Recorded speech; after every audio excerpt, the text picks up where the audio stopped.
Looking back to recent history of gaming hardware is really fun. It really makes you appreciate the little things. And like I always say with these weird videos, we're comparing not because it makes sense, because it doesn't, but just because it's fun. So let's see how the Xbox One X, the latest and greatest from Microsoft, stands up against their first foray into consoles, the original Xbox.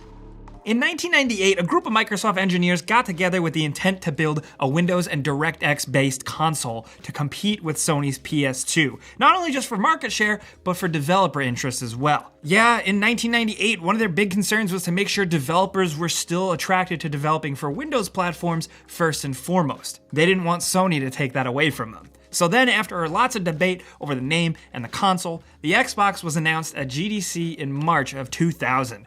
It also looked really stupid and awesome. I wish they kept this design. Because then the Xbox was actually officially unveiled to the public during a big event at CES 2001. And I only really bring this up because I wanted an excuse to show the awesome and really awkward unveiling featuring Bill Gates and The Rock. It's peak early 2000s. And Dwayne Johnson has come so far from this, and I'm really proud of him. But you know how it goes from there. It released on November 15th, 2001 in North America and went on to sell over 24 million units throughout the world. And despite being the new kid on the gaming console block, it broke through and got its place in the winner's circle alongside Sony and Nintendo. Now breaking it down, looking at the console itself, man, this thing is a thick boy, clocking in at almost 9 pounds. Design-wise, it's very much of the time period, but also it's kind of cool how it's got a giant X with a big green core in the middle of it. And that special edition Halo green one was pretty cool too. It's quite large compared to other consoles at the time, and especially for today's day and age. It originally had a custom 32-bit 733 MHz Pentium 3 processor with 64 megabytes of DDR SD RAM, and it had an NVIDIA GPU,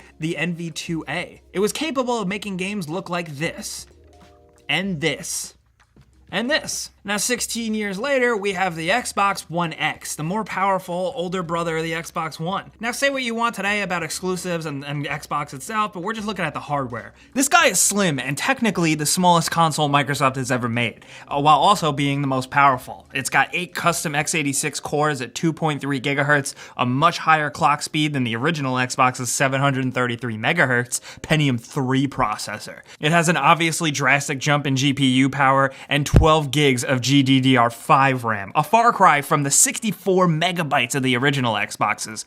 And this thing has a 1 terabyte hard drive. Yes, that's a 1 terabyte hard drive, while the original Xbox was the first mainstream game console to actually come with a built-in hard disk drive. It had a whopping 8 or 10 gigabytes available, which was primarily used for game saves and adding your own music tracks from CDs. Make fun of it all you want, it was absolutely an awesome feature at the time, and totally novel. Now visually, the Xbox had the ability to output at 720p and 1080i, but most games were 480p. On the other hand, the Xbox One X puts out some games at 4K or 2K resolution, native or otherwise, that are also HDR. These are just things that TVs were not even capable of handling 5 years ago, let alone in a 16 since the original Xbox. As your eyes get used to new advances in technology, you can take for granted stuff like HD and high resolution, but going back, you can really see the difference here. Look at this. Not only this shift from the older 640 by 480 resolutions, but the number of pixels from a 480p Xbox game to a 4K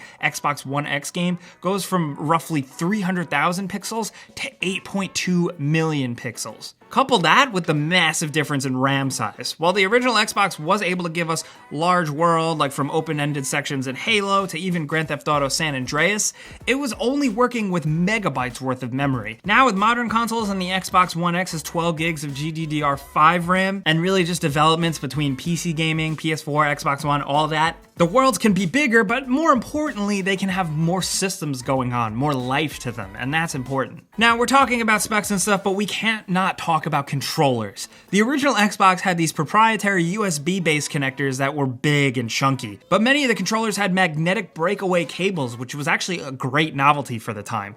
Now, the elephant in the room, though, was the original Xbox controller. It was eventually replaced in 2002 by the now more standard Xbox Controller S, but the original bundled controller was this big boy, nicknamed the Duke. and it's one of the chunkiest console controllers the world has ever seen. It even made the Guinness World Records books. It was derided by everyone, and like I said, a year later, we got the standard looking controller that's now kind of the foundation for the newest Xbox One controller we use today. Because this modern controller supports wireless Bluetooth connectivity and features individual rumble motors in the left and right triggers. Now, Microsoft hyped the highly accurate vibration feedback when they were launching the console, but it does seriously make all the difference when it's used right. Hold a rumbling original Xbox controller and then hold an Xbox One controller and you'll feel the difference in years of technology right away. And really, while games from Xbox to Xbox One X don't look as vast as something like an original NES to a Nintendo Switch or an Atari to a PlayStation 4, something like that, the difference in technology is really just how fast things are progressing.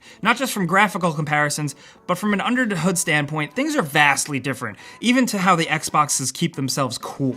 The original Xbox uses traditional fans to keep components from overheating, while the Xbox One X uses these vapor cooling chambers similar to what cools blade servers and bigger GPUs, and operates drastically quieter than the original Xbox and its noisy disk drive and fans. It all does this while being incredibly smaller and more compact as well, like I said. Think of a video game console like this, any modern video game console just sitting on a table. Now think of games like this that took the original Xbox and just a big hunk of black plastic to render it. And switch from that, now in 2018 we have this much smaller chunk of plastic that renders games like this. Isn't technology fun? I don't know, we just like kind of holding these things up to each other. That's an original Xbox versus an Xbox One X. If you guys are curious, we've done more of these silly comparisons. We've done it with Nintendo Switch, Nintendo 64, we've done it with the original PlayStation and a PlayStation 4 Pro. We want to know what you guys think down in the comments. What's your favorite difference from older consoles to newer consoles? What is your favorite innovation? What is your favorite convenience from what we play games with today? Let's talk about anything with these comparisons down in the comments. If you've been around here by now, you know clicking the like button does help us out, and if you're new, you should subscribe because you're joining an army 4 million strong, and we put out videos like this every single day. But as always, thanks for watching, and we'll see you guys next time.